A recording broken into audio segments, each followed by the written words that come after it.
Hi there, I'm Jane from Sustain My Craft Habit. We're going to be using 3 of our felt flower designs to make this hoop wreath. In this video, we're going to go through the supplies that you need to make this hoop wreath, how to upload the SVG files to Cricut Design Space and manipulate them so that they're ready to cut. We're going to cut them out on the Cricut Maker 3, assemble those felt flowers, and then put them all together to make the hoop wreath. There's a lot to learn, so let's get started. We'll need an assortment of felt in pretty spring colors. We'll use the Cricut Maker 3 with the rotary blade, as well as a hot glue gun and a 12-inch gold hoop. For our projects, we prefer a wool felt or a wool blend felt. It tends to be thicker, sturdier, and also comes in really beautiful colors. I've linked our source for the felt that we used in this project in the supply list, and you can check that out. And because we're not so careful with storing it, I like to press my felt sheets before getting started. I'm using my heat press with a silicone sheet over top to protect it from burning. This is also important if you're using a acrylic felt because you want to be careful not to melt it. Acrylic has more plastic in it, and if you apply too high of a heat, you can melt it. So although it is nice to do, you just want to know which type of felt you're using for this project. Now that our felt is all ready to go, let's prepare our designs in Cricut Design Space. So we're going to start by creating a new canvas in Design Space, and then on that new canvas, we're going to upload the SVG files linked down in the description section. So they are zipped up. There's, I think, 4 separate files for 3 types of flowers and greenery or the leaves. So you'll just want to make sure to unzip that file, and then you can upload each of the individual flowers that you'd like to use onto your canvas. Each flower has multiple pieces and you'll need them all to make one flower. However, the leaves have 3 different types of leaves.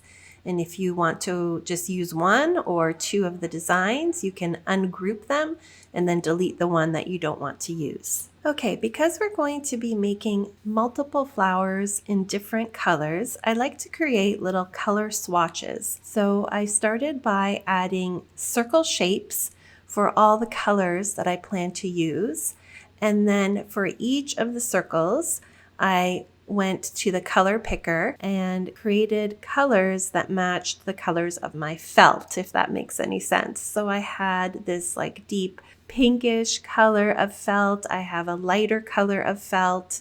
And I just went through each of them and tried to kind of match using the color gradient, just so that later in the next step, when we go to create different copies of each flower, you can see how many of each color you have and how they're going to look all together. Also, each flower has different pieces that are different colors, so this helps us to plan out how all the different colors will go together.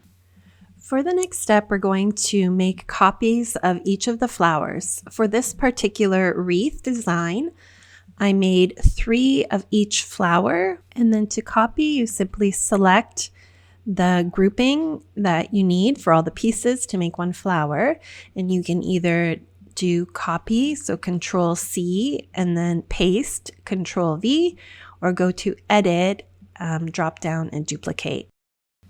Once you've made your copies, you'll want to assign a color using those ones now in your color swatches to each of the flowers and to the different parts of the flower itself. So I used 2 different shades of this cream color for the pistil part or the center part of the flower. And then I decided to duplicate the colored flowers actually and just change the petal colors to the different shades of pink that I had. I repeated this process with the pansy flowers, but these flowers look nicest with 2 different shades of pink and a more neutral white or cream color for some of the petals. I then made copies of that pansy and changed up some of those petal colors so that they weren't exactly the same, but still coordinated with all the colors in my design. While for the other flowers, I used them as the same size that they were imported as. These Coreopsis flowers, I wanted to have them be a little bit bigger. So I resized these larger pieces to be 3.75 inches tall. And this will just make your flowers larger. And you can do that with any of the flowers. Simply drag the whole cluster of them either to make them bigger or smaller when you are finished making them. And for this Coreopsis, again, I'm just alternating some of the colors so that some will have cream petals with a pink center versus pink petals with a white center. And then finally, here are our leaves. I wasn't sure at this point how many I would use or which of them I would use, so I decided to cut a whole collection, and then we'll see later on how I kind of pulled them together. Now we'll want to just check how the different pieces of our designs map out onto the different colors of fabric. And so you can click on that color sync tab and see all the pieces sorted by color and how many you'll have of each. For each color of fabric, you can just double check that there aren't any odd pieces in there that you weren't envisioning having colors for. So once that looks good, we're going to press make it. We're going to select our mat. So these will be made on a mat, and then Design Space will show the preview image for all the shapes sorted onto the different colors of felt on different mats. And so you can see here we have the teal, the pinks, and purple. And so it's a great way to kind of double check the layout and make sure that it matches up with how much felt you have for each color. If it looks good, press continue, and then Design Space will connect to your machine and prompt for the next steps. Okay, let's get our felt fabric mounted onto the mats.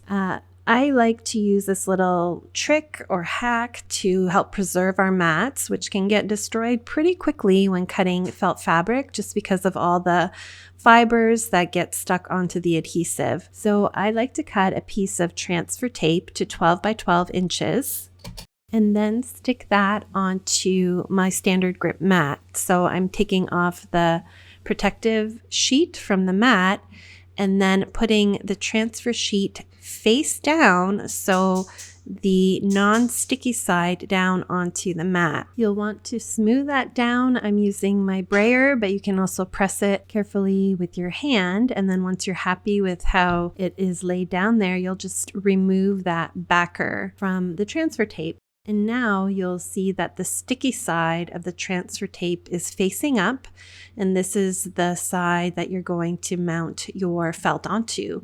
So rather than the felt going directly onto your mat, you'll have this piece of transfer tape that you can just then later dispose of. And I'll show you at the end how nicely your mat will look even after cutting a whole bunch of these felt flowers. Now we're just about ready to get cutting. We'll just put the piece of felt onto our mat and press that down nice and smooth. I again like to use the brayer, which makes sure that there's no little air pockets underneath the felt, and this will give us our best cutting. Okay, let's talk about the blade that you'll need to cut. The nice thing with the Cricut Maker 3 is that we have these interchangeable blades with the quick swap housing, and I'm putting in the rotary blade, which is ideal for cutting felt and fabric. My blade here is pretty new, so I actually use less pressure in the settings when I'm doing the cut. Otherwise, it cuts almost right into my mat. So then I just follow the instructions in Design Space and load my mat right in there and let the cut go. The Cricut Maker 3 is pretty quick, but this still does take several minutes to cut all the flowers on each color of felt.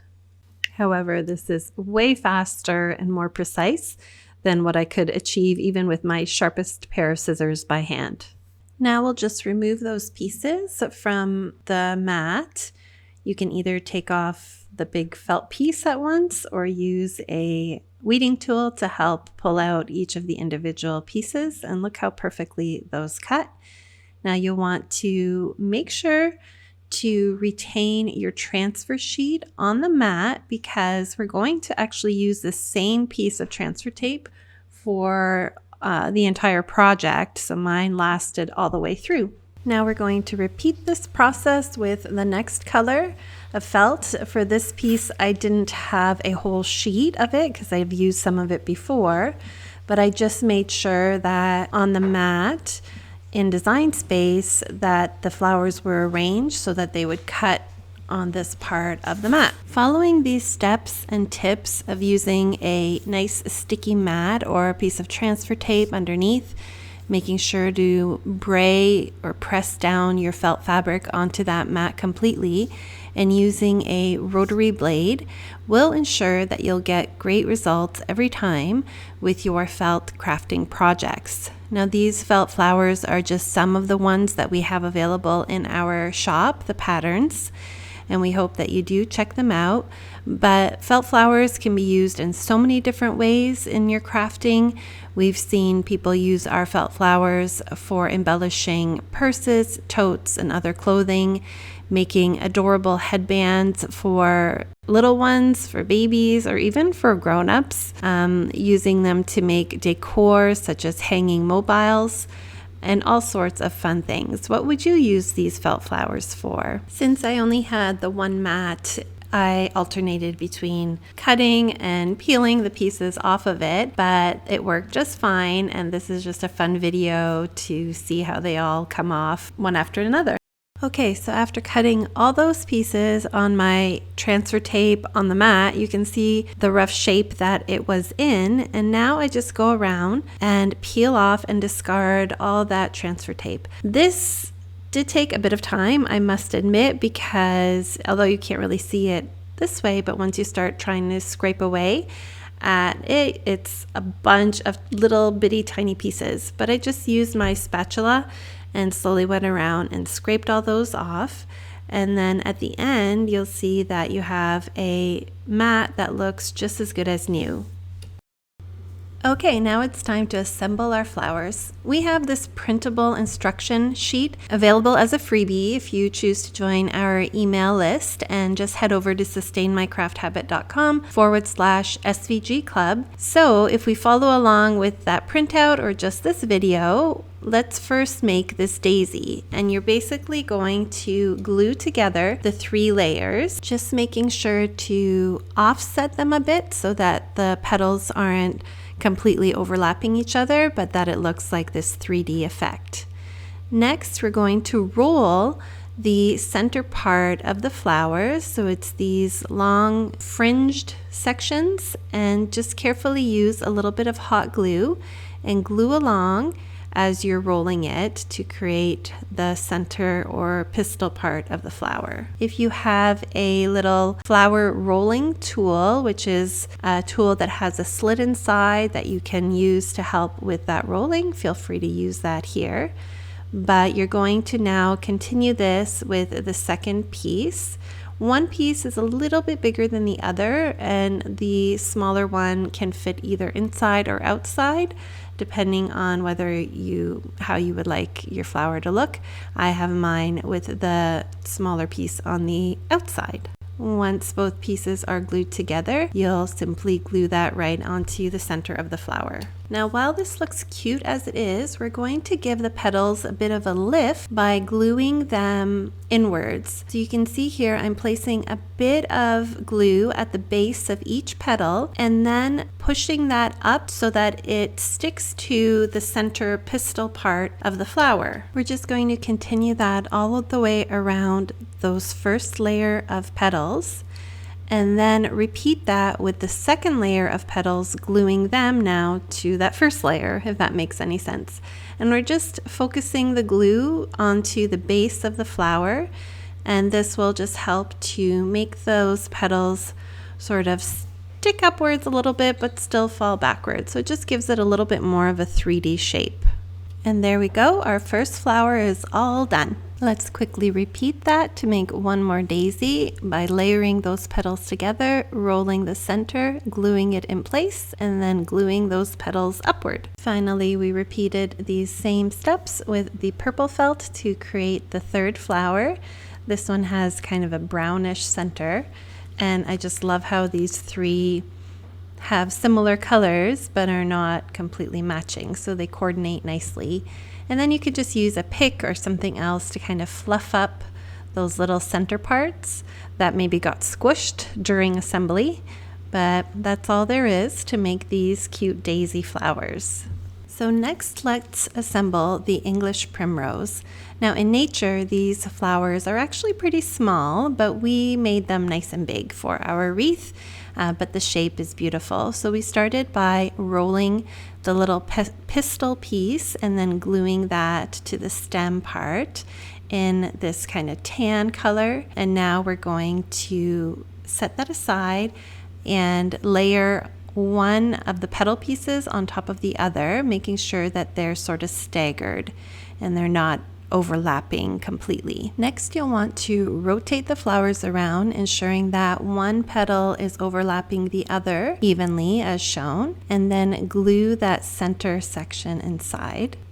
Now, to give our flower a bit more of a 3D shape, we're going to create a bit of a cup effect with the petals by picking up each petal and sort of gluing it to the petal underneath. And as you glue it in place, you want to have the overlap a little bit more than it was doing when it was just lying flat.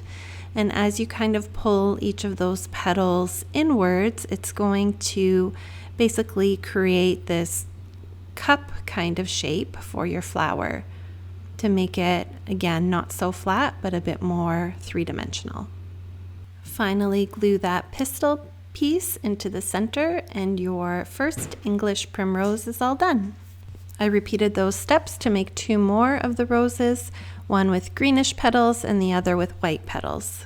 Next, we're going to make some pansies, and this particular template has 5 pieces to it. So we're going to start with this kind of half heart shape one and glue each of these 2 petals down along this slit, which again helps to create a little bit of a cupped shape. Next, we'll overlap this larger white piece right there. This is the bottom section of our pansy. Next, we'll layer on this colored section to that anterior petal and fold that little circle into quarters to make the pistil part of the flower. And you'll just hold that until it sets and then carefully glue it in place to not burn your fingers. Finally, we're going to add on those posterior petals. If you want to give it a bit more of a, again, 3D shape, you can cut a small slit, fold that over, overlap itself, and then glue that in place. And that's it. Our colorful pansy is all done. I then repeated these steps to make 2 more, including this cute teal and green one. Okay, and here we have our whole beautiful garden of flowers all ready to be put together into a beautiful wreath. Now there are a couple options at this point for making the wreath. You could use a grapevine, for example, or a foam wreath, but I really like the modern look of this simple gold ring. So it's just difficult to glue all those flowers right onto the ring. So instead, we're going to use another piece of felt, this green one, as a bit of a backing onto which we're going to help secure the flowers. So here I'm just playing with the arrangement before securing it all in place, just to roughly see how I think my wreath is going to look and where I want to place. I was aiming for kind of alternating those bigger ones in the center to create a cluster, and then the smaller ones almost tapering out as we went around the ring. This piece of felt happened to be cut into this shape before. I'm not sure what I had made with it before, but it fit right in there, and I just kind of followed that shape around. It's about 2 inches wide, a strip of this felt, and you can glue that then to the back or one side of your hoop ring. Next, we're going to secure the flowers in place.